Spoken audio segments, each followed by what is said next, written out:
Hello, good to see you. First question, I know that Treylon Burks has told us that, you've been really on him to make sure he's catching the balls correctly. How is that going with Treylon? It's been really good. He's a kid that when I first got here, Coach Stepp had mentioned he catches the ball above his head. So I brought him in. This is before we ever had spring ball. And I said, hey, Treylon, if an NFL team has two guys of equal value, you're both great returners, and you're a great returner, who are they going to take? A guy that catches above his head or a guy that's going to catch it properly with the body tucked? So he kind of took it to heart and has really worked on it. And we got there the first practice, man, he looked great. So I'm really, really proud of him. Thank you, Coach. Hey, Coach, you've been an offensive line coach, a tight end coach in the past. I'm wondering, how you wound up being a special teams guy and just the guy that Coach Pittman really trusts in that area. Yeah, it's kind of a long story, but when I first got into college coaching, I was in high school coaching for about 6 years, and Bobby Bowden hires me at Florida State as a graduate assistant. He says, I want you to coach long snappers. And I was a GA with the O-line, but he said, I want you to coach long snappers. So for whatever reason, in that picture there, I chose a linebacker that had played in games to be the starting sniper. And then Bowden said, well, don't tell me who's played in games, who's the best sniper. I said, well, this freshman kid is out of Pensacola, Florida. So he said, we're going to play the best sniper, and if he can't do it and the pressure's too much, then we'll go to other guys. So that got me started with teams. I go to Central Florida. I'm coaching O-line there, and the special teams coordinator comes up one day and asked me to coach the kicker, the punter, and the long sniper prior to meetings. So I did that, and I coach the O-line, and I do that. Then I leave Middle Tennessee O-line, Georgia Southern. I go to Iowa State with Gene Chizik, and he wants me to coach the tight ends and handle recruiting. So while I'm there, me and him and a guy named Jay Boulware, who now works for the University of Texas, we put our punt scheme together, and we also put together our kickoff coverage, et cetera. So I really, just for whatever reason, the good Lord just kept putting teams in front of me. And then when I go to Auburn, Malzahn, when he becomes the head coach, he hires Rich Bisaccia, that's now with the Raiders. He said, well, I'm going to hire this guy, but I bet you he don't stay 2 weeks. Sure enough, the guy comes in, leaves, and then Gus hires me at Auburn as a special teams guy. And so about 11, 12 years ago, I really started getting into it, and it's been really, really a lot of fun. Running the O-line room is really fun, but running special teams, being able to run, the whole team in a short meeting every day is really neat as well. Hey, Scott, did you live closer to Sam Pittman in Athens or here? Definitely not here, but I did in Athens. We were actually neighbors. So yeah, if he was out by his pool or something, I could always hear him playing the music on a Sunday afternoon in the off season. Yeah. So what drew you here? I mean, you had a pretty comfortable situation going on at Georgia. I did. Pittman did a good job of recruiting me, number one, and I think a lot of him. And each week, it just seemed like from around game 7 or 8, he kept showing up in my office. Now, me and him worked together a little bit on field goal, right? He's an O-line coach, protection. He would come in, and every time we talk about it, he'd start talking about Arkansas. He'd say, hey, if I go, you're going to come with me. So, at as we got at the Sugar Bowl and whatnot, we're talking during that time. And anyway, I decided I was going to come, and he said, hey, I'm going to let Kirby know. I said, hey, won't you just wait until we get back. The plane lands back in Athens because I'm going to be eating breakfast with him, riding on a plane with him. It's going to be uncomfortable. But he said, no, I got to go ahead and do this, get this started. So, but I just thought working for a guy like Sam Pittman was a great opportunity, and I really liked the names I was hearing he was hiring as his OC in DC as well. Nikki. Hey, Coach, I know you practice with a lot of, starter types on special teams, but what's your philosophy with actually playing them at the starting DBs and stuff in your schemes for returns and stuff? What's the balance going to be? Yeah, so what I've always looked at, if a kid starts on an offense or defense, let's get him on 2 units. Okay, if he's a guy that just plays a role on offense or defense, let's get him on 4 units if he's good enough. And then, there's guys that in my career, like when I was at Auburn, Rudy Ford, who's now, I think, 5th or 6th year in the NFL, he would always play 3 units. He'd play DB, but when we played the Iron Bowl, he'd play 4 units because he's such a good punt return cover guy for us, a hold-up guy. So you got to kind of play the role, see how much they're playing with O&D and work from there. But I try to put those numbers on it. 2, if they're a starter. 4, if they're have a role. And then all 4, of course, if you can find 3 or 4 guys that, boy, they can just play teams. That's really an awesome deal. And they may be, a backup or whatnot at O&D, but sometimes those guys are your best special teams players. Otis.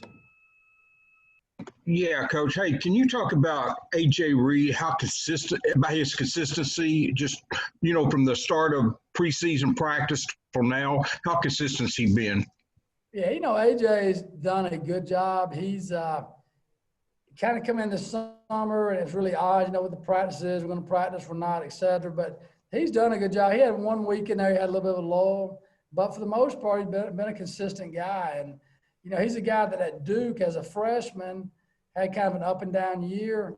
And the thing I like about him that he did at Duke, he battled his way back and really finished at Duke with a phenomenal career. I think, finished up around 15 of 18 last year, kicked a 51-yarder in the Bama game. So been pleased with him. He's brought some good stability to that position, and having a guy that's been in some big games, that's means a lot at that position.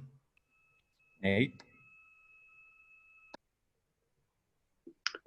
Scott, since we've got Devian Warren tonight, just how has he looked as a kick returner, and where else could he figure on special teams?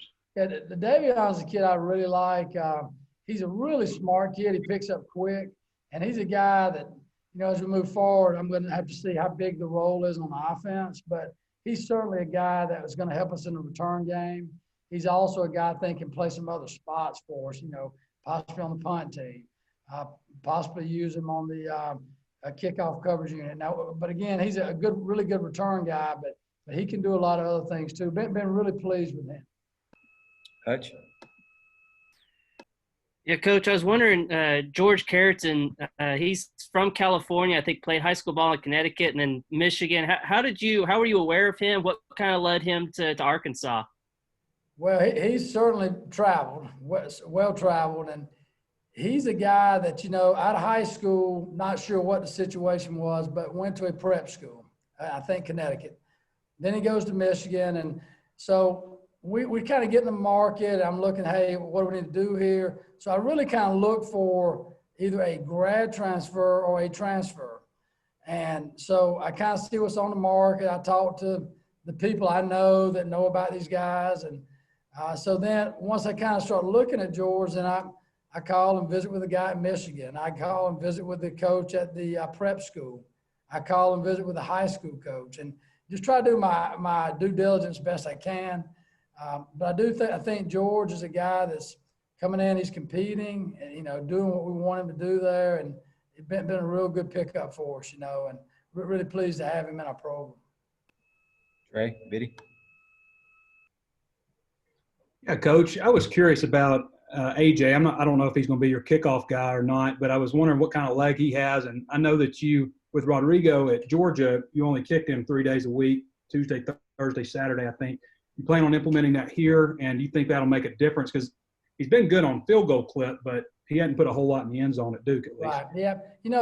Each kid's different. With Rod, and I'm sure you've heard the story where he was a 33% touchback guy. Then we went to really managing the leg and turned it into more of a 3-day-a-week routine. And he went from 33 to, I think, 73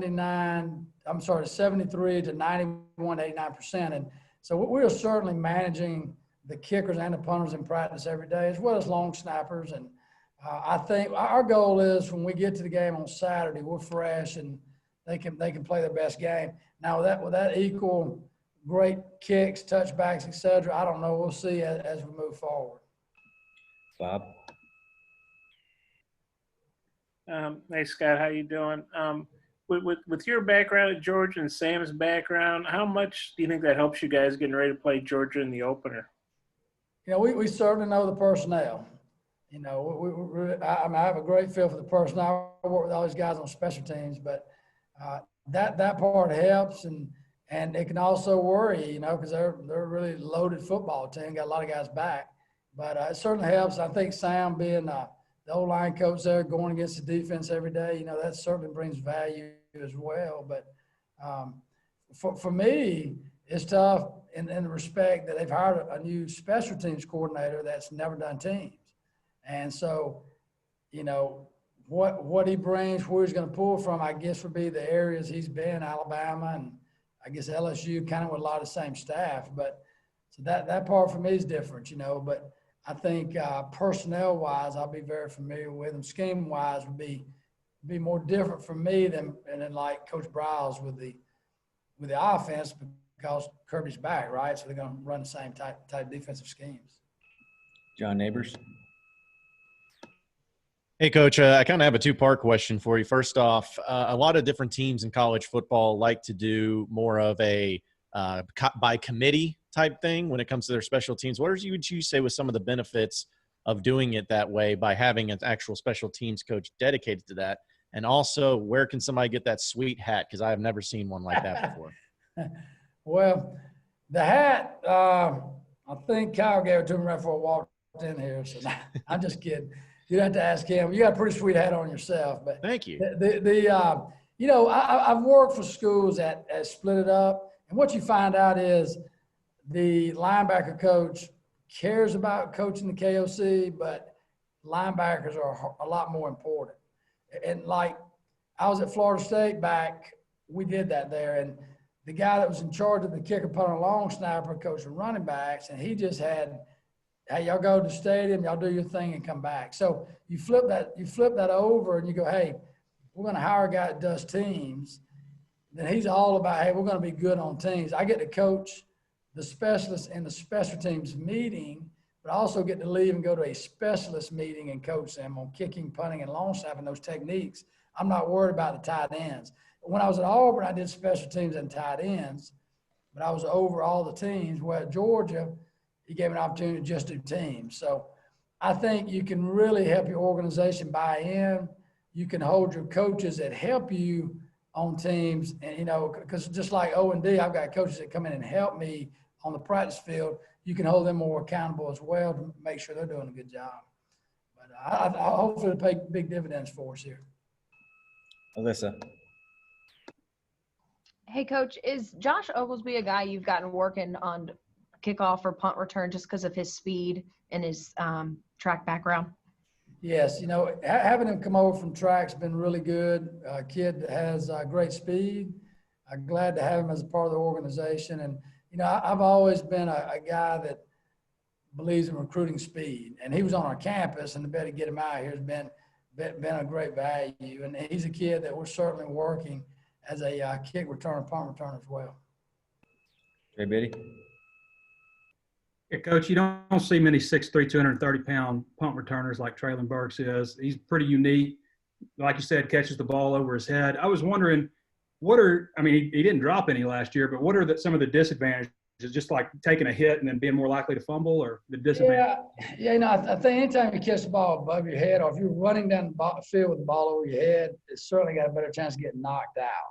We just like to try to tuck the ball to the body and keep that from happening, If a guy catches the ball over his head and runs for a touchdown for 40 yards, I'm going to slap him on the butt and I'm going to say, hell of a job. I'm not going to say, oh, you didn't tuck the ball in. But I'm just trying to work with him on securing and trying to not only make his future better here, but make his future better down the road. But he's a heck of a kid and, man, one heck of a return guy. Tom? Wondering about that kicking job with Reed and Phillips. Those are the only two guys kicking, or how's that going, and how close are you to having a depth chart? We're working on it, and we're going to try to turn the page to Georgia here pretty quick, and at that point we're going to try to kind of start sliding people into positions. But those two guys have certainly done a good job of competing, and we'll kind of see who wins it out. But been real pleased with Matthew Phillips. I think he's came in and really worked hard, and I'm not sure what it was like in the past for him, his approach, but real pleased with him. I think we have a solid kicker there. Hutch. Yeah, Coach AJ was telling us last night that Caratan has also been his holder, but he never held before on field goals. How did y'all get him to be your holder, and how has he kind of handled it? Well, what I've always done is I've always had the punters hold. So if they couldn't hold it all, or they could hold or whatnot, I've always kind of force-fed them and just taught them to hold the football. Now, we certainly use some quarterbacks as well. And, you know, when I was with Coach Smart, he always liked the quarterback because he felt like he had a better opportunity with a fake. But Jay Camarda held for us the last 2 years, and then Cam Nislik did the year before, which were punters. But our backup holder was a quarterback. So, you know, we're certainly working the punters and working some of our quarterbacks as well. And but they're together all day, right? So it gives them an opportunity when the quarterbacks are over there getting after it, we can get on our field and they can really focus and try to get really good at the trade. Uh, I think Sam said the other night there's 5 assistants working under you on special teams. Who are those guys? What responsibilities do they have, and kind of how does that all work cohesively? Yeah. So typically, and how it works here as well, is our coach Steph, the receiver coach, our coach Sam Carter, the DB coach, the running back coach, Coach Jimmy Smith, linebacker coach, Coach Rhodes.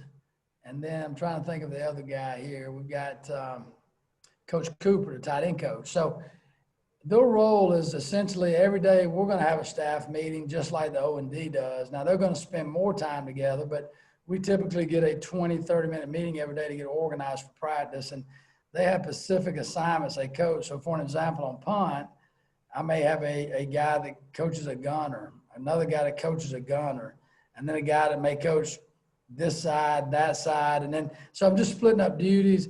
Their assignments never change. I just want them to be an expert at that area they're focusing on. And if they do that, we can be a great football team. Because like they say, now 12 eyes are better than 2. we got time for a couple more, so let me know if you have any in the chat. Mason? Hey, Coach.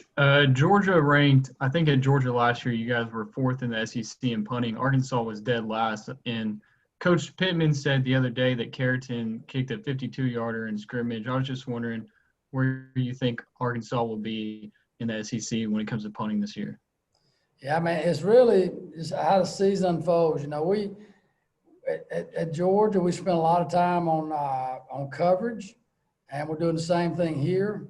And at the end of the day, it's all about your punter doing a great job of not you know, maybe George hit a 52, but maybe hits a 39. You just don't know. But end of the day, you want those numbers to come together with hang time and distance. And if you do that, we feel like we always have an opportunity to go cover a kick. So how we'll finish, I don't know. All I care about is let's go out and let's be the best we can be, and let's try to improve on where we were last year. All right, 3 more. Seth? Yeah, Coach, you said you wanted the punter to be the holder. Why? This is why. And it's a great question, and I'm going to give you a great answer. If I have an entire practice, let's say we have a 2-hour practice, and for 1 hour and a half, I'm not with the offense, I'm not with the defense.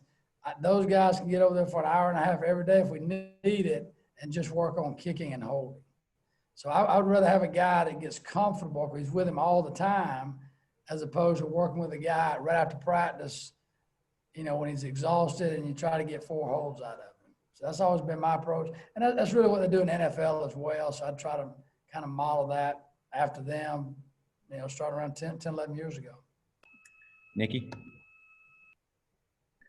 Coach, you probably saw the fake punt that UNT pulled on Arkansas, or the fake return that they pulled on Arkansas a couple years ago, and then like the weird chest pass that Arkansas did in special teams as well last season. Do you lean towards like creativity in your special teams, or are you more traditional? Well, I just try to. What I always tell our guys is be solid. And I'm talking about the kicker, the punter, the long snapper. Let's be solid. What is solid? Do your job. What is your assignment for the kicker? Fill zones, hang distance, be solid. So I want to be solid first. I don't want to ever hurt our football team.